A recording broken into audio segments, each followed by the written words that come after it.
First ever factory outlet Mukunda jewelleries Kukatpally Khammam Kothapet Somajiguda Hanamkonda and Suchitra. అందరికీ నమస్కారం. నా పేరు మాధురి. మీరు చూస్తున్నది సుమన్ టీవీ నెట్వర్క్. ఈరోజు మనతో పాటు ఉన్నారు మోటివేషనల్ స్పీకర్ ఉషా కస్తూరి గారు. నమస్కారం అమ్మా. నమస్తే అమ్మ, అసలే పిల్లలకి ఇప్పుడు ఎగ్జామ్ టైమ్. అలానే ఇంట్లో పేరెంట్స్ ఎవరైతే ఉంటారో వాళ్ళందరూ కూడా ప్రెషర్ పెడుతూనే ఉంటారు. ఎగ్జామ్ రేపు పెట్టుకుని ఇంకా ఇలా కూర్చున్నావేంటి, చదువు చదువు అని చెప్పేసి ఫుల్ ఫోకస్ అంతా. కాస్త వాళ్ళు చదువుకున్నా కూడా కాస్త రిలీఫ్ పొందడానికి అని చెప్పేసి అటు ఇటు తిరగడమో టీవీ చూడడమో చేస్తూ ఉంటారు.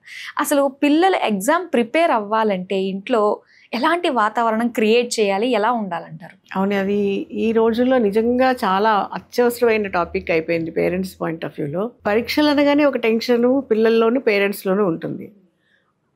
ముందు టెన్షన్ ఎలా రాస్తారు, సెకండ్ ఎన్ని మార్కులు వస్తాయి.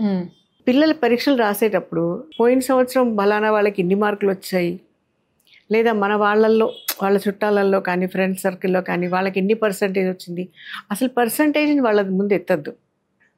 ఎందుకంటే వాళ్ళకి ముందు పిల్లలకి పరీక్ష రాయాలన్నా ఒక లెవెల్కి వాళ్ళు రీచ్ అవ్వాలన్నా వాళ్ళ బేసిక్స్ చాలా అవసరం. అంటే ఒక పబ్లిక్ ఎగ్జామినేషన్ రాసే వరకు, ఒక ఫైనల్ ఎగ్జామ్స్కి వెళ్ళే వరకు పిల్లల బేసిక్స్ ఎంతవరకు ఉన్నాయి, వాళ్ళ కెపాసిటీ ఎంతవరకు ఎగ్జామినేషన్ పాయింట్ ఆఫ్ వ్యూలో ఉంది అన్న విషయం పేరెంట్స్ ఆలోచించకుండా పర్సంటేజ్ గురించి మాట్లాడే అర్హత పేరెంట్స్కు లేదంట నేనైతే. ఎందుకంటే ఇప్పుడు చాలాసార్లు స్కూల్ వాళ్ళు పిలిచి ఉంటారు, ఏదో మీ అబ్బాయి సరిగ్గా చేయట్లేదనో, మీ పాప హోంవర్క్ చేయట్లేదనో, టైమ్లీ నోట్స్ సబ్మిట్ చేయట్లేదనో, అప్పుడు అందరూ కాదు బట్ 80% ఎస్కేప్ అవడానికి ట్రై చేస్తారు. అప్పుడు అటెండ్ అవ్వని, అప్పుడు అటెన్షన్ లేని పేరెంట్స్ అలా సడన్ ఫైనల్ ఎగ్జామ్స్లో ఎన్ని మార్కులు రావాలి, వాళ్ళకి ఎన్ని మార్కులు వచ్చాయి, నువ్వు సరిగ్గా చదువు, ఎన్ని మార్కులు చదువు అన్నది నోరు ఎత్తకూడదు వాళ్ళు ఎట్టి పరిస్థితుల్లో. ఫస్ట్ మెయిన్ థింగ్, ఎగ్జామినేషన్స్ అన్నీ కూడా సమ్మర్లో ఉంటాయి. అందులో ఇప్పుడు ఇంకా నడుస్తున్నాయంటే పరీక్షలు ఆలోచించండి. పిల్లలకి ఎగ్జామ్ టెన్షన్తో పాటు ఎండ చిరాకు కూడా ఉంటుంది. సో ఈ ఎండల్లో ఎండాకాలం వాళ్ళు మంచిగా ఫుల్ స్వింగ్లో ప్రిపరేషన్ మొదలు పెట్టేసరికి సమ్మర్ స్టార్ట్ అవుతుంది. ఆ టైంలో పిల్లలు పరీక్షల టైంకి ముందు వాళ్ళు ఎంత చదివినా అంతే చదువుతారు, అంతే రాస్తారు. అలా పక్కన పెడితే పరీక్ష హాల్కి ప్రశాంతంగా, మనశ్శాంతిగా, ఆరోగ్యంగా వెళ్ళాలి. అది చాలా ఇంపార్టెంట్ కదా. సో ఈ 2 నెలలు అంటే ఎగ్జామినేషన్ ముందుకి వాతావరణం ఎప్పుడైతే మారుతుందో వాళ్ళ ఫుడ్ విషయంలో కూడా పేరెంట్స్ చాలా ఇంపార్టెన్స్ ఇవ్వాల్సి వస్తుంది. అంటే ఎలాంటి ఆహారం తింటున్నారు, ఎక్కడ బయట తింటే వాళ్ళ ఆరోగ్యం పాడైపోతుందేమో, తినే ఆహారం వాళ్ళ బిహేవియర్ మీద చాలా రిఫ్లెక్ట్ అవుతుంది. ఇది చాలా గుర్తుపెట్టుకోవాల్సిన విషయం. సో ఆ పరీక్షల టైంలో ఎంత ప్రశాంతమైన ఆహారం, ఎంత సాత్వికంగా తింటే అంత మంచిది. అలానే వంట చేసే పద్ధతి అప్పుడు కూడా చికాకులతో చేయకుండా ఉండాలి. ఎస్ దీనికి సంబంధించి ఒక చిన్న ఇన్సిడెంట్ చెప్తాను. ఇది ఒక కథ చెప్తాను. ఈ పాయింట్ ఆఫ్ వ్యూలోనే వంట చేసేటప్పుడు ఎంత మనశ్శాంతిగానో చేయాలి. అంటే తినేవాళ్ళు, అంటే ఇప్పుడు ఆ వంట చేసేవాళ్ళు వడ్డించి తినేవాళ్ళు ఉంటారు, ఇంట్లో వాళ్ళు ఉండొచ్చు, రాబోయే చుట్టాలో ఎవరైనా ఉండొచ్చు. ఆ తినే వాళ్ళకి ఇదంటే చాలా ఇష్టం, వీళ్ళు ఇది బాగా తింటారు అనే ఒక తృప్తితోటి చేస్తూ ఉంటే ఆ తినే వాళ్ళకి అది ఇంకా ఎక్కువ రుచికరంగా అనిపిస్తుంది. ఎందుకంటే ఆ మనసు ఆ వంటలో కరుగుతుంది అంటారు. ఒకసారి ఒక రాజుగారు భోజనం అందరికీ అన్నప్రసాదం చేసి పెట్టిన తర్వాత ఎంతో మంచి గుణాలున్న ఒక వ్యక్తి తిన్న తర్వాత ఆయన వెండి గ్లాసుల్లో మంచినీళ్ళు వడ్డించిన తర్వాత ఆయనకి ఆ గ్లాసులు సంచిలో వేసుకుని వెళ్ళాలి అనిపించిందట. మనసు చెప్తోంది ఇలా చేయకూడదు, అలా చేయకూడదు, నువ్వు తప్పు చేస్తున్నావు అన్నా కానీ వెండి గ్లాసులు దొంగలించాలన్న బుద్ధి వచ్చి ఆయన వెండి గ్లాసులు వేసుకుని వెళ్ళిపోయాడు. ఆ తర్వాత అది ఎవరో చూశారు, రాజుగారికి తెలిసింది. వెంటనే పట్టుకొచ్చి, అదేంటి నేను మిమ్మల్ని అందరినీ భోజనాన్ని పిలిస్తే మీరు ఇలాంటి పని చేయొచ్చా, పెద్దవారు కదా, తప్పు కదా అని అంటే ఆయనకి వాళ్ళు ఈ రాజభటులు ఎప్పుడైతే వెళ్ళి ఆయన పట్టుకొని తీసుకొచ్చేసారో అప్పుడు ఆయనకి ఒక ఆలోచన వచ్చింది. అవును, నేను దొంగతనం ఎందుకు చేశాను అసహ్యంగా, ఇంతవరకు ఎప్పుడు ఎవరి వస్తువుని తీసుకోవాలి అని అనిపించని నాకు ఎందుకు ఈ గుణం ఈరోజు కలిగింది అని ఆయన చాలా బాధపడతాడు. ఇవాళ నేను దోషిగా నిలబడ్డాను కదా, అసలు దీనికి కారణం ఏంటి అని ఆయన అదే మాట రాజుగారికి కూడా చెప్తాడు. ఇప్పటివరకు నాకు మనసులో కూడా ఎప్పుడు ఇలాంటి ఆలోచన రాలేదు, మరి ఎందుకు ఈరోజు ఇలా వచ్చింది అని ఒక్కసారి మీ వంట మనిషిని పిలుస్తారా అని అడుగుతాడు. అడిగినప్పుడు ఆయన అర్థం కాదు, సభలో ఉండే వాళ్ళు ఎవరికి కూడా అర్థం కాదు. ఇదేంటి ఇలా చెప్తున్నాడు, ఇలా అడుగుతున్నాడు అంటే సరే పిలిచారు. ఏమ్మా వంట చేసేటప్పుడు నువ్వేం ఆలోచించావు అంటే ఆవిడకి చేసిన తప్పు రియలైజ్ అయింది. ఇది చాలా తక్కువ మందిలోనే ఉంటుంది కదా. అవును. ఎవరికి వాళ్ళే తప్పించుకుందామని ఆలోచించే మనస్తత్వమే ఎక్కువ ఉంది అందులో, ఎస్పెషల్లీ ఈ రోజుల్లో. అలాంటిది ఆవిడ వెంటనే అవునండి నాదే తప్పు, నేనే ఏం తీసుకెళ్ళిపోవాలా, ఇంత వెండి సామాను, ఇంత బంగారు పళ్ళాలు ఉన్నాయి, ఏది తీసుకువెళ్తే నా కష్టాలు తీరిపోతాయి అన్న ఆలోచనతో చేశాను అంట. కానీ నా పిల్లల మీద సాక్షిగా నేనేం తీసుకెళ్ళలేదు అనేసి ఏడు చేస్తుందన్నమాట. అప్పుడు ఆయన చెప్తాడు, వంట చేసేటప్పుడు ఉండే ఆలోచన అది తిన్నవాళ్ళకి ఉంటుంది, అది జీర్ణమయ్యే వరకు. అందుకే చూడు, మనం భోజనం చేసేటప్పుడు ఏమంటారు, నలుగురు కలిసి కూర్చుని మంచిగా మాట్లాడుకుంటూ తినాలి అంటారు. కోపంతో ఎవరిని ఒకళ్ళు తిట్టుకుంటూ విమర్శించుకుంటూ, ఎస్పెషల్లీ అన్నాన్ని విమర్శించుకుంటూ తినకూడదు. ఇది బాగాలేదు అది బాగాలేదు అనుకుంటూ, ఏంటి వీళ్ళ మొహం ఇలా వంట చేశారనో అస్సలు అనకూడదు. అన్నం పరబ్రహ్మ స్వరూపం అంటారు కదా. అవును. ఈ ప్రపంచంలో ఏ మనిషి ఎలాంటి పని చేసినా, ఏ వృత్తిలో ఉన్నా, ముందు ఆ పని కోసం ముందుకు వచ్చేది ఆ 4 వేళ్ళు కడుపు నిండా నీళ్లు వెళ్ళటానికి, కడుపు నిండడానికి, తన మీద ఆధారపడ్డ వాళ్ళకి అన్నం పెట్టడానికి చేస్తారు. కాబట్టి ఆ అన్న ఏమైనా లేకపోయినా బతకచ్చు, పండక్కి మంచి బట్టలు లేకపోయినా బతకచ్చు, భోజనం లేకుండా బతకలేరు కదా ఎవరు.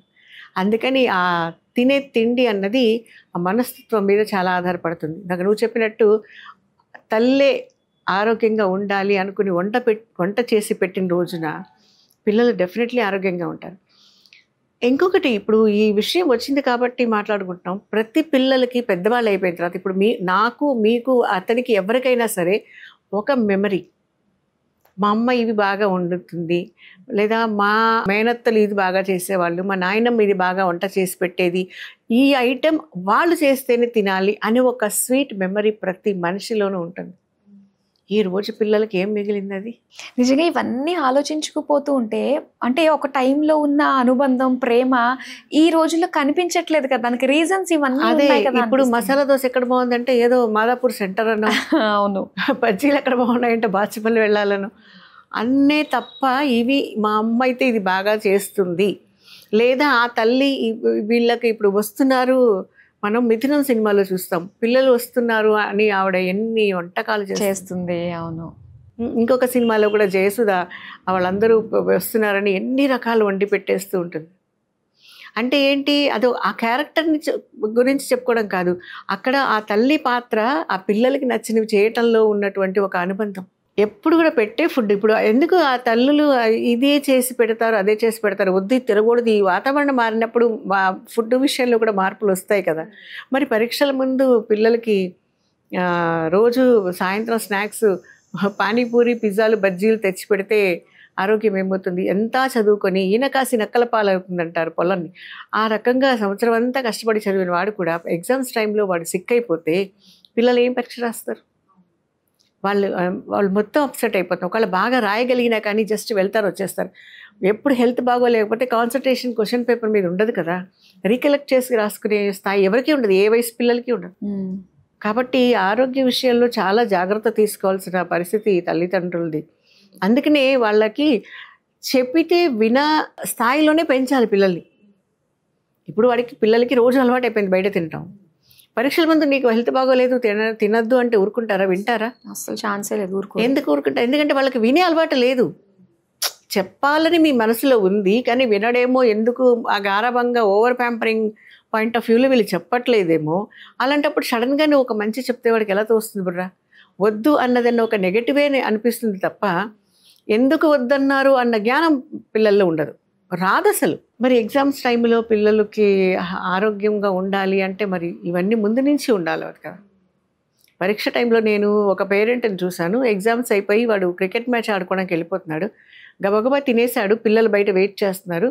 ఆవిడ గ్లాసు మంచినీళ్ళ బాటిల్ తోటి పరిగెత్తుకుంటూ వెనకాల వచ్చింది, తాగి మంచినీళ్ళు తాగి వెళ్ళు, నోట్లో ఇంకా మింగలేదు.